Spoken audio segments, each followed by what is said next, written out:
शादी में बस कुछ ही दिन बचे थे। सारी तैयारियां जोर शोर से चल रही थी। आखिरकार धवन परिवार की बड़ी बेटी की शादी जो थी और लगभग 30 सालों बाद ये खुशियों का समय आया था। इसीलिए धवन जी अपनी बड़ी बेटी की शादी में कोई कमी नहीं छोड़ना चाहते थे। कहने को तो वो कपड़ों के व्यापारी थे, परंतु मेहनत व ईमानदारी से इतना कमा लेते थे कि घर का गुजारा बहुत अच्छे से हो जाता था। वह भगवान की कृपा से उनके तीनों बच्चे भी अच्छे थे। बड़ी बेटी पूजा पढ़ लिख कर सरकारी स्कूल की टीचर बन चुकी थी। छोटी बेटी कॉलेज की पढ़ाई कर रही थी व बेटा अभी स्कूल में ही था। बड़े भाई साहब की कोशिश से पूजा के लिए अच्छा लड़का मिल गया था। रोहन के माता पिता भी पूजा को अपने घर की बहू बनाने के लिए बेहद खुश थे। आखिरकार पूजा थी ही इतनी सुंदर व शांत स्वभाव की व संस्कारी भी। रोहन भी अपने माता पिता का इकलौता बेटा था। अच्छी मल्टीनेशनल कंपनी में एक अच्छी पोस्ट पर था। मेहनती भी व अच्छा कमाओ भी। अपने माता पिता का लाडला था, तभी अपने हर फैसले में सर्वप्रथम अपने माता पिता की राय लेने जरूरी समझता था व उनके कहे अनुसार ही चलता। पूजा के माता पिता रोहन को देखने सबसे पहले उसके घर गए थे। उन्हें रोहन से बातचीत करके अच्छा लगा व उसका घर परिवार भी। पूजा ने अपनी जिंदगी के इस महत्वपूर्ण फैसले को लेने का हक अपने माता पिता पर छोड़ दिया था। वो जानती थी कि उसके माता पिता उसके लिए सब कुछ सही सोचेंगे व सब सही होगा। उनकी खुशी को देख पूजा ने भी रोहन से मिलने की स्वीकृति दे दी थी। लगभग 5 दिन के पश्चात रोहन और उसके माता पिता पूजा को देखने आ गए थे। दोनों की बातचीत के बाद रिश्ता पक्का हो गया था व मुंह मीठा करा बधाई दे दी गई थी। कुछ दिन बाद उनकी सगाई कर दी गई। अब धीरे धीरे पूजा और रोहन की फोन पर आपसी बातचीत होने लगी। घर वालों की इजाजत से दोनों ने मिलना जुलना भी शुरू कर दिया था। आखिरकार घर वाले भी समझते थे कि आधुनिक समाज है, अगर मिलेगी जुलेगी नहीं तो एक दूसरे को समझेगी कैसे, क्योंकि पूरी जिंदगी का जो सवाल ठहरा। हर रविवार दोनों पूरा दिन एक दूसरे के साथ व्यतीत करते। पूजा थोड़ा कम बोलती थी, वही रोहन थोड़ा सा बातूनी था। वो कहते हैं ना कि जब तक हम किसी से 2-4 बार मिल नहीं लेते तब तक उसके विचार व स्वभाव का पता लगना मुश्किल सा ही रहता है। कुछ इसी तरह चल रहा था पूजा के साथ। धीरे धीरे रोहन का एक अजीब सा व्यक्तित्व देखने को मिल रहा था उसे। किसी न किसी तरीके से वो खुद का पद ऊंचा बता शादी में पूजा के घर वालों की तरफ से सब कुछ अच्छा बढ़िया व कीमती सामान लेने का अपना लालची रूप दिखा ही देता। इसके बारे में पूजा ने अपने घर वालों से भी बात करी, परंतु लड़का अच्छा पढ़ा लिखा व अच्छा कमाने वाला क्या उसके घर वाले उसे ये सब ना सोच खुश रहने व अपनी आने वाली नई जिंदगी की नई खुशियों के बारे में सोचने को कहते। बाकी वो सब संभाल लेंगे, परंतु पूजा को ये सब ठीक न लगता। शादी का समय नजदीक आ गया था। दोनों परिवारों की फोन पर तैयारियों से संबंधित आपसी बातचीत चलती ही रहती थी। तभी एक दिन सुबह 7 बजे रोहन के पिताजी का फोन पूजा के पिताजी को आया।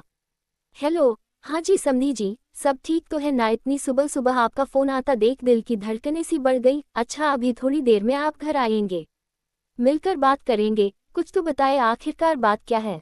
हमसे कोई गलती हो गई क्या? चलिए ठीक है, आपका स्वागत है, कहकर पूजा के पिताजी ने फोन रख दिया। वह अपने बड़े भाई साहब को फोन पर सारी बात बता उन्हें वहां बुला लिया। ना जाने अब क्या फरमाइश होगी, पहले ही अपनी हिम्मत से ज्यादा दे रहा हूँ। अगर इस बात का पता पूजा को चल गया कि वो लोग उनकी शर्त न पूरी होने पर रिश्ता तोड़ने की बात कर रहे हैं तो वो तुरंत ये रिश्ता तोड़ देगी। फिर कौन करेगा उससे शादी और बदनामी अलग हो जाएगी समाज में कि शायद लड़की में ही कोई कमी होगी। अपनी धर्म पत्नी से चिंतित स्वर में बोले। ये सारी बातें पूजा दरवाजे के पीछे खड़े होकर सुन रही थी, फिर दबे पांव अपने कमरे में चली गई थी। कुछ देर बाद डोरबेल बजी। रोहन व उसके मम्मी पापा आए थे। पूजा, जाओ बेटा तुम चाय नाश्ते की तैयारी करो, ऐसा कह पूजा के पिता ने उसे वहां से जाने को कहा। पूजा चुपचाप चली गई। पूजा रसोई घर में जाने की बजाय दरवाजे के पीछे खड़े होकर रोहन व उसके माता पिता द्वारा दहेज में एक नई कार की मांग की बात सुन रही थी। उनके अनुसार आखिर उनकी बेटी पूजा भी तो उस गाड़ी में घूमेगी, अपनी बेटी के लिए इतना तो कर ही सकते हो। पूजा के पिताजी हाथ जोड़कर बोले, वो पूरी कोशिश करेंगे, कोई शिकायत का मौका नहीं देंगे। अपने पिता की बेबसी को देख पूजा से रहा नहीं गया और वो बिना चाय नाश्ता लिए ही कमरे में आकर बोली, पापा मुझे ये शादी नहीं करनी। उसकी यह बात सुन सब चौंक गए, क्योंकि ये शादी नहीं एक सौदा है। अरे यह क्या कह रही हो पूजा, हम दोनों की कुछ दिनों के बाद शादी है, सारी तैयारियां हो चुकी है, अब तुम ऐसा कैसे कर सकती हो? रोहन आक्रोश रूपी स्वर में बोला, जब तुम और तुम्हारे परिवार वाले उनकी इच्छानुसार दहेज ना मिलने पर मेरे माता पिता को रिश्ता तोड़ने की बार बार धमकी दे सकते हो, तो क्या मुझे अपने जीवन के लिए सही या गलत निर्णय लेने का जरा सा भी हक नहीं है? आप लोगों जैसी गंदी मानसिकता वाले लोगों के साथ कौन रिश्ता जोड़ना चाहेगा, जो रिश्तों से ज़्यादा पैसे को अहमियत देते हैं। ये मेरे पापा की मेहनत की कमाई है जिसे बड़ी ईमानदारी से उन्होंने दिन रात एक कर अपनी इच्छाओं को मार अपने बच्चों के लिए जोड़ा है। वो मेरा घर बसाने के लिए वो कार तो क्या दुनिया की हर एक चीज़ आपके कदमों में रख देते, लेकिन नहीं चाहिए मुझे ऐसी शादी की खुशियाँ जो मेरे माता पिता के आत्मसम्मान को ठेस दे। मेरे माँ बाप अपने जिगर के टुकड़े को आपको सौंप रहे थे परंतु आपने उसे सौदा समझ लिया। वह मेरे पापा की चुप्पी को उनकी कमजोरी। आप जैसे लोग लड़की के माता पिता की कब इज्जत उछाल दे पता नहीं चलता। वह ऐसे परिवार में शादी करके मुझे भी दहेज के लिए प्रताड़ित महिला द्वारा की गई आत्महत्या जैसी कई घटनाओं के रूप में समाचार पत्रों में नहीं आना। अब आप में जरा सी भी लियाकत बची है तो यहाँ से चले जाएं। जानती हूँ शादी में कुछ दिन ही बचे हैं, वह रिश्ता टूट जाने पर लोगों के काफ़ी सवाल उठेंगे परंतु ये सब सवाल मेरे माता पिता के आत्मसम्मान से बढ़कर नहीं है। चाहती तो तुम्हारे इरादे भांपने के बाद शादी के मंडप में ये रिश्ता तोड़ तुम सबको पुलिस के हवाले कर देती ताकि आप लोगों की आगे किसी और लड़की के साथ ऐसा करने की हिम्मत ना होती। परंतु तब भी मेरे पापा की मेहनत की कमाई आप जैसे घटिया लोगों के लिए ही खराब जाती। अपनी सगाई की अंगूठी उतार पूजा ने रोहन के हाथ में दे दी। वो उन्हें वहां से चले जाने को कहा।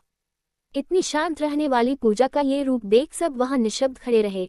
पूजा के माँ बाप चाहकर भी उसे न रोक पाए थे क्योंकि वो जानते थे कि उनकी बेटी सही कह रही है।